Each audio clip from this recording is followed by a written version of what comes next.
Welcome to another edition of Time About the Movies Flashback. Today we are flashing back to August 26, 1988 with 7 movies to look at. We have a lot of films to get to here, so let's not waste any more time. Let's go ahead and jump on into it. We'll start off with the biggest new release of the weekend, Deborah Winger and Tom Berenger in the thriller, Betrayed.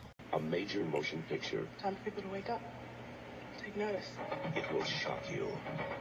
I feel like this really happens. This is really going on. Oh my God. Oh, the movie was terrifying. It will disturb you. For me, that's why you want to go to a film, to have it make you think, even if it is very disturbing. It will anger you. It'll kick you in the rear end and make you think a lot about the country that you live in. Betrayed. Deborah Winger, Tom Berenger. Rated R. Opens Friday, August 26th.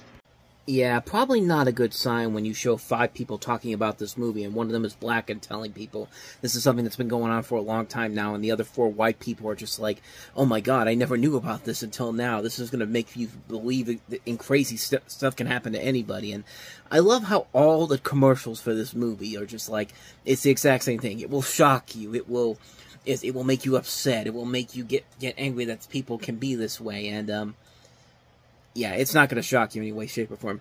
Did I mention that this was written by Joe Esterhaus, the man who gave us the infamous Showgirls, one of the biggest POSs in terms of Hollywood history? That should have been your first warning sign right there, and that trailer right there just should have been the second warning sign. But you have Deborah Winger here playing a woman who starts work on a farm and gets to know the owner, played by Tom Berenger. They get along well, and she also gets on with his children. He asks her to stay on when the work is finished. Things are not what they seem, as we discover the woman is actually an FBI agent, and the guy is actually a member of this clan-like white supremacy. And you can start to see where the problems come into play here. And at times, the movie, I think, has a good idea. It knows what it wants to try to do, but I don't know. This is a film that I think really struggled to get the message that it was trying to get across out there. And this is Costa Gavras, who directed Missing before this, which was a very good film that came out in that same decade. He also gave us Mad City and Music Box. He's done a lot of other movies, but this is the one that I feel like it's kind of it's a weird thing. Like, it's a movie that, like I said, is trying to get a message out there. It's trying to be like, okay, you need to, like, here's what we're going to show you here, but it doesn't tell you what we're supposed to do about it. It's supposed to be like, no, this is supposed to make you angry. This is supposed to shock you. It's just like, okay, well, what do you want us to do about it? Well, we can't tell you that. You have to figure that out on your own. It's just like, no. Like, if you're trying to be one of those movies where you want to be like, okay, we need you to think about this. We need you to think. It's like, you need to give me something better than this. I mean, this is nearing the lines of exploitation at times, because it really doesn't know what the end result wants to be. Like, Missing had a purpose of what it was trying to be from the very beginning. This was not. This is a movie that wastes a lot of good talent on board here. I mean, you've got Deborah Winger, Tom Berenger, John Hurd, John Mahoney, Ted Levine. I mean, Timothy Hutton has a cameo in here. Not Joe Westhouse. Costa Gavras is a great director. Irwin Winkler, this is the guy that produced Rocky. I mean, the guy who does the music for Rocky does the music for this. And it just really doesn't go anywhere in the end. It's just kind of like, what was your whole point of this going forward here? I mean, keep in mind, this is released in late August. This is usually when the dumping ground of movies come out. And needless to say, I think that's exactly what was happening here. I don't think that the people at MGM was really looking at this and really thought this was going to be as good as something like Missing. It's just kind of like it really misses the point in that second half, and it just falls apart big time. Like, this could have been something really engaging, really interesting, really exciting overall. You've got the talent here. The script is just badly written, and again, it's Joe Esterhaus. What more did you expect from him? But yeah, definitely a big disappointment on so many levels. I expect more from this. It's got a good idea of what it wants to say, but it just can't finish it just can't get to that nth level to really make it stand out on its own. It's just kind of like, yeah, it just kind of just goes out of it just kind of ends it on a really bizarre, unusual note that doesn't really amount to anything, and it's all said and done.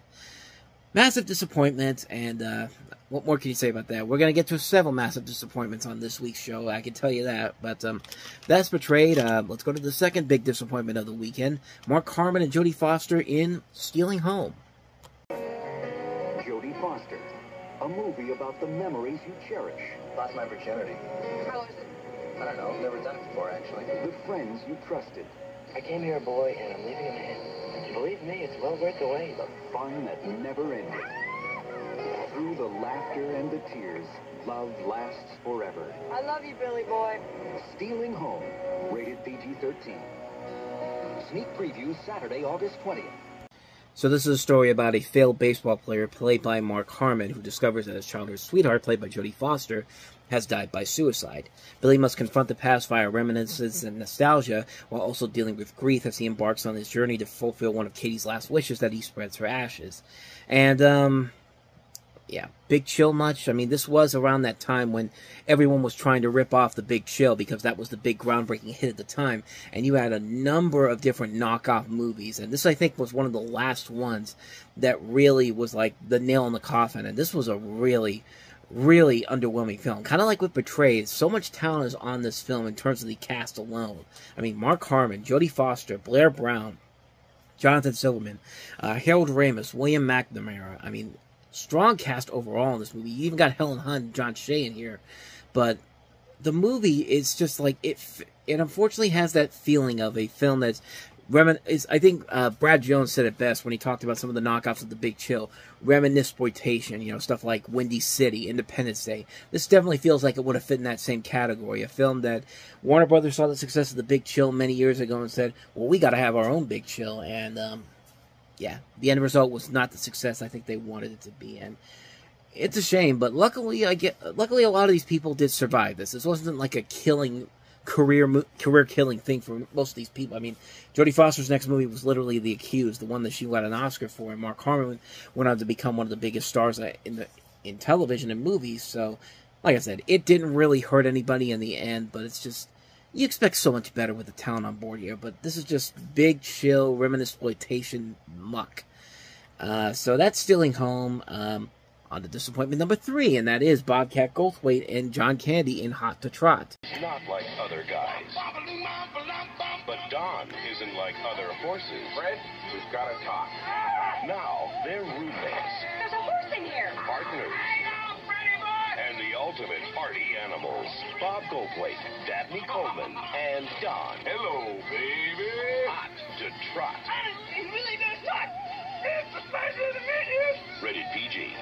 Starts Friday, August 26th.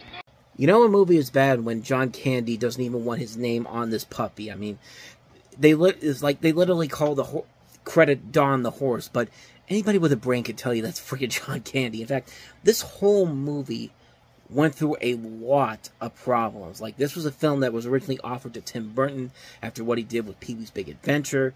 He passed on that. Of course, he went on to do Beetlejuice, which obviously proved to be more successful. John Rivers was actually supposed to be cast in this in Bobcat Goldthwait's role, and Elliot Gould was the original voice of the horse. And then after a poor test screening, they had to rewrite half the script with the creator of Monk, Andy Breckman, writing the script in an effort to make the film funnier. And they brought in John Candy. He ignored the new script and improvised the dialogue himself.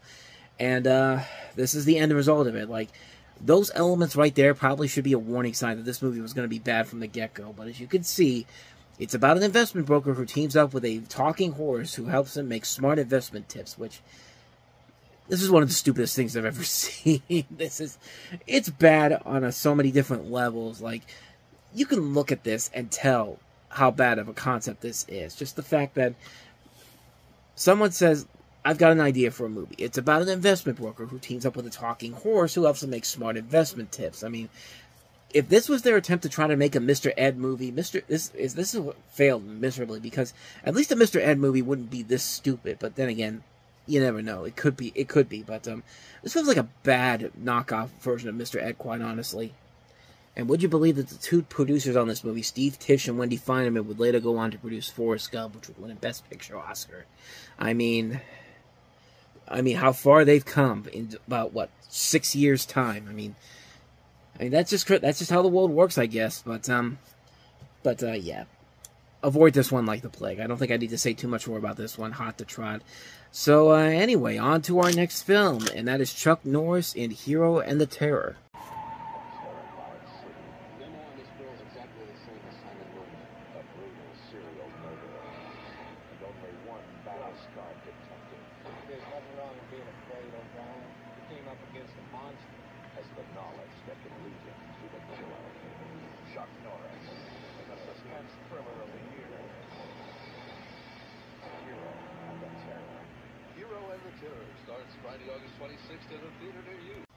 It's a canon film movie, I guess I could give you that.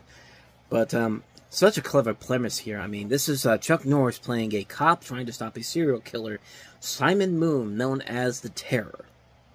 Brilliant stuff. I mean, like I said, it's a canon movie. It's a Golden Globus canon film, too. So, what more could you possibly expect from a concept like this? I mean, schlocky action, not really a great showcase for Chuck Norris's talents overall, but yeah, like, I wish I had more for you, but honestly, there's nothing more I can add to this movie that hasn't already been said. It's a pretty lame movie, a lackluster premise, not a lot of good action, and like, even for a Chuck Norris movie, I mean, Chuck Norris movies can be fun to watch for just how over the top bad they are. This isn't even that over the top. It's just really mediocre. It's just not even enjoyable on any level, shape, or form. It's just a mess of a film. Again, not much more to add to this one. Hero and the Terror, avoid it like the plague. So, can we finally turn the tide around with our next movie, and that is Crossing Delancey. Feel-good movie, the Moonstruck of the season, Glamour Magazine. And People Magazine says it will send you home walking on air. Amy Irving, Crossing Delancey, rated PG. Now playing at select theaters. A little bit better.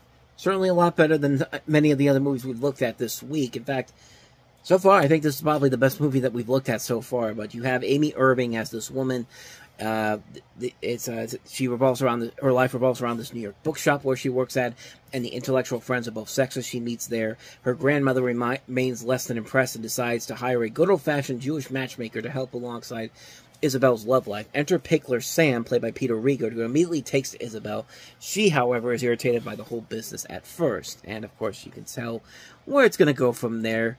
Not really a great concept overall story-wise, but it's definitely worth a watch. I think it is a really good, solid little romantic comedy, and you know, Amy Irving can be really good. If you give her the right material, and Peter Riegert's a very underrated actor. I mean, he really stars with a lot of good stuff that doesn't really get a whole lot of attention overall, but anytime he's on screen, he usually will put his all into it, and this is one of those films where he really does put his all into it, and it works because their chemistry works so well, and I mean, it's a rare Jewish romantic comedy. I mean, you really don't get a whole lot of those, honestly, and it definitely feels very different than a typical romantic comedy like this would, and they really put a lot of effort into it. It's a really well-written film. It doesn't do anything too new or groundbreaking overall, but you do like the relationship between the two leads enough to really say that it is definitely worth a watch. It is a very underrated film. I'd say definitely check it out if you haven't seen it already. Crossing Delancey, really underrated film. So, with that said, on to our next movie, and that is the Errol Morris documentary, The Thin Blue Line.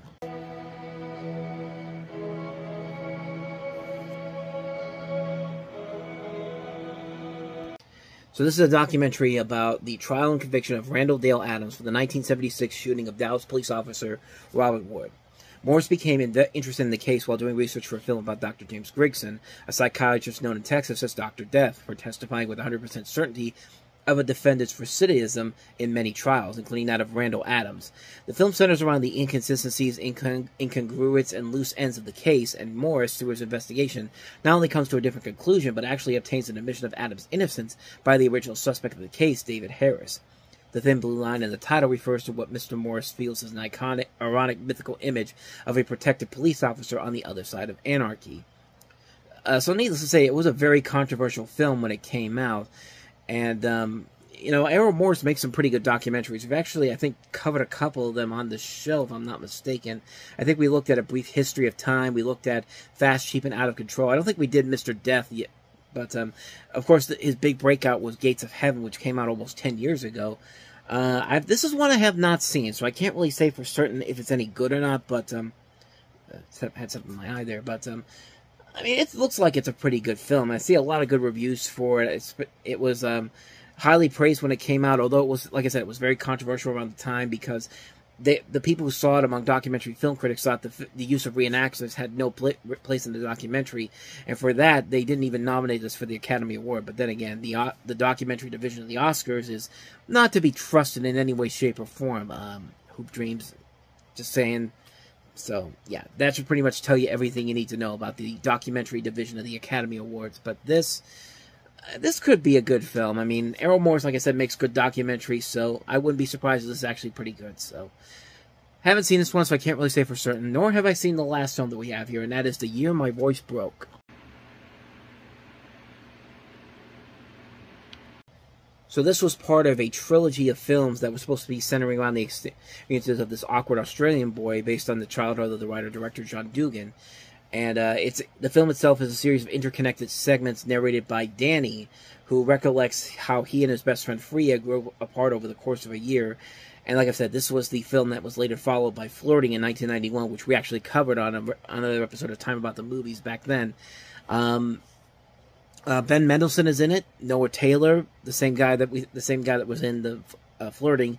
Ben Mendelsohn, of course, later went on to have a breakout role in stuff like Animal Kingdom, and then later be part of the MCU, and of course the Star Wars series. But this is one I haven't seen before.